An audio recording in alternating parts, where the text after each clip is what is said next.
Sugar patients భయపడిపోయి ఒక diabetic complication గురించి మనం ఈరోజు డిస్కస్ చేద్దాం. దీనినే క్రానిక్ కిడ్నీ డిసీజ్ లేకపోతే కిడ్నీ ఫెయిల్యూర్గా పిలుస్తూ ఉంటాము. డయాబెటిక్ పేషెంట్స్లో ఇది చాలా సాధారణంగా ఉంటుందండి. ప్రతి 3 డయాబెటిక్ పేషెంట్స్లో ఒక్కరికి సికేడి వచ్చే అవకాశాలు ఉంటాయి. ఈ వీడియోలో మనం సికేడి రావడానికి గల కారణాలు, కిడ్నీ ఫెయిల్యూర్ నివారించాలంటే డయాబెటిక్ పేషెంట్స్ తీసుకోవాల్సిన జాగ్రత్తల గురించి మనం డిస్కస్ చేద్దాం. హాయ్, నేను డాక్టర్ దీప్తి కారేటి, ఇమ్మెన్స్ క్లినిక్స్ నుండి. షుగర్ పేషెంట్స్లో చూసే కాంప్లికేషన్ అనేది కిడ్నీ ఫెయిల్యూర్. మనం ఇప్పుడు ఒక పేషెంట్ ఉదాహరణ చూద్దామండి. నాకు ఒక పేషెంట్ ఉంది, తనకి డయాబెటీస్ స్టార్టింగ్ స్టేజెస్లో ఉంది. తన వయసు 32 సంవత్సరాలు. వాళ్ళ అమ్మగారికి కిడ్నీ ఫెయిల్యూర్ ఉందని నాకు హిస్టరీలో తెలిసింది. వాళ్ళ లైఫ్ స్టైల్ ఎలా ఉంటుందంటే, వీళ్ళ అమ్మగారు వారంలో ఒక 2-3 రోజులు రోజు ఉదయం లేచి 7:30 కల్లా క్యాబ్ బుక్ చేసుకుని హాస్పిటల్కి వెళ్తారు. వెళ్ళి డయాలసిస్ చేయించుకుని మధ్యాహ్నం 2 కానీ 2:30 కానీ ఇంటికి తిరిగి వస్తూ ఉంటారు. ఈ మధ్యలో ఆవిడకి బీపీ డౌన్ అయిపోయినా, షుగర్ డౌన్ అయిపోయినా, కళ్ళు తిరిగి పడిపోయినా వీళ్ళ పాపకి ఫోన్ కాల్ వస్తుంది. తను వెంటనే హాస్పిటల్కి వెళ్ళాల్సిన అవసరం ఉంటుంది.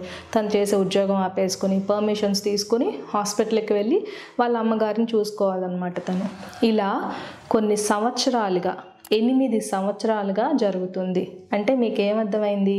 క్రానిక్ కిడ్నీ డిసీజ్ అనేది దీర్ఘకాలిక వ్యాధి. డయాబెటీస్ అనేది ఒక డిసీజ్ కాదు, కేవలం డిజార్డర్ అండి. దానివల్ల బాడీలో ప్రాబ్లమ్స్ ఏముండవు, కానీ ఎక్కువ కాలంగా షుగర్ అన్కంట్రోల్డ్గా ఉన్నా వీళ్ళకి కిడ్నీ ఫెయిల్ అయిపోయే అవకాశాలు ఉంటాయి. కాబట్టి కిడ్నీ ఫెయిల్యూర్ అనేది ఒక జబ్బు, క్రానిక్ కిడ్నీ డిసీజ్. ఈ కిడ్నీ ఫెయిల్యూర్ రావడం వల్ల కాళ్ళు వాయడము, మొహం ఉబ్బరము, ఆయాసం వస్తుంది. కొంతమందిలో చర్మం దురద పెట్టడము, ఆకలి తగ్గిపోవడము, కొంతమందికి సైకియాట్రీ సిమ్టమ్స్ కూడా మనం చూస్తూ ఉంటాం. కాబట్టి కిడ్నీ ఫెయిల్యూర్ అనేది life long problem. End stage renal disease అంటాము. అంటే ఇంకా డయాబెటీస్ వల్ల కిడ్నీలు అనేది ఎండ్ స్టేజ్కి వెళ్ళిపోయి పనిచేయడం లేదని దాని అర్థం. ఈ ఎండ్ స్టేజ్ రీనల్ డిసీజ్కి 2 ట్రీట్మెంట్లేనండి. ఒకటి డయాలసిస్ చేయించుకోవాలి వీళ్ళు, లేకపోతే కిడ్నీ ట్రాన్స్ప్లాంటేషన్. ఆ కిడ్నీ ట్రాన్స్ప్లాంటేషన్ కూడా కరెక్ట్గా డోనర్ దొరకాలి. అది చాలా ఎక్స్పెన్సివ్. చేయించుకున్నా కూడా వీళ్ళు life long immuno suppressant medication వాడాల్సి వస్తుంది. కాబట్టి డయాబెటిక్ పేషెంట్స్ అందరికీ నేను చెప్పేది ఏంటంటే, ఈ కిడ్నీ ఫెయిల్యూర్ని మనం 100% నివారించవచ్చు. కిడ్నీ ఫెయిల్యూర్ రాకుండా చూసుకుంటే మనం ఇలాంటి కాంప్లికేషన్స్ కానీ, ఎక్స్పెన్సివ్ ట్రీట్మెంట్స్, ఈ డయాలసిస్, సైడ్ ఎఫెక్ట్స్, మార్బిడిటీ అంటాం, అంటే క్వాలిటీ ఆఫ్ లైఫ్ అనేది చాలా తగ్గిపోకుండా మనం నివారించుకోవచ్చు. కిడ్నీ ఫెయిల్యూర్ రాకుండా ఉండాలంటే షుగర్ పేషెంట్స్ చేయవలసింది మొదటిగా షుగర్ని కంట్రోల్లో పెట్టుకోవాలి. ఫాస్టింగ్ షుగర్ 130 లోపు ఉండాలి. ఆహారం తీసుకున్న 2 గంటల తర్వాత 180 లోపు ఉండాలి. HbA1c 3 months average blood sugar 7 లోపు ఉంటే మనం కిడ్నీ ఫెయిల్యూర్ని నివారించుకోవచ్చు. బ్లడ్ ప్రెషర్ కంట్రోల్ కూడా కిడ్నీ ఫెయిల్యూర్ని తగ్గించుకోవడానికి చాలా ముఖ్యమండి. ఎందుకంటే డయాబెటీస్ వల్ల ఎలాగైతే కిడ్నీలు పాడైపోతాయో, బీపీ ఎక్కువ ఉన్నా కూడా కిడ్నీలు పాడైపోతాయి. కాబట్టి బ్లడ్ ప్రెషర్ని కూడా మనం కంట్రోల్ చేయాలి. దానికోసం అవసరమైన మెడికేషన్ వాడుకోవాలి. సాల్ట్ ఇంటేక్ తగ్గించాలి. నిలవ పచ్చళ్ళు, పాపడ్స్, మనం ఆహారం తీసుకునేటప్పుడు ఎక్కువగా ఉప్పు వేసుకున్నా కూడా కిడ్నీలు పాడైపోయే అవకాశాలు ఉంటాయి.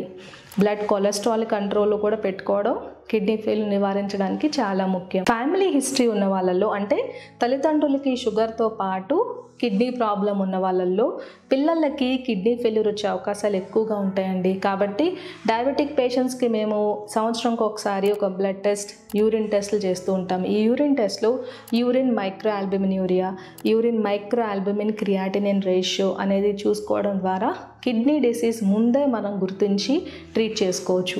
మీకు ఒక పేషెంట్ ఉదాహరణ చెప్తాను. నాకు 38 years ఉన్న ఒక type 1 డయాబెటిక్ పేషెంట్ ఉన్నాడు. అతను యంగ్, యాక్టివ్, డైనమిక్.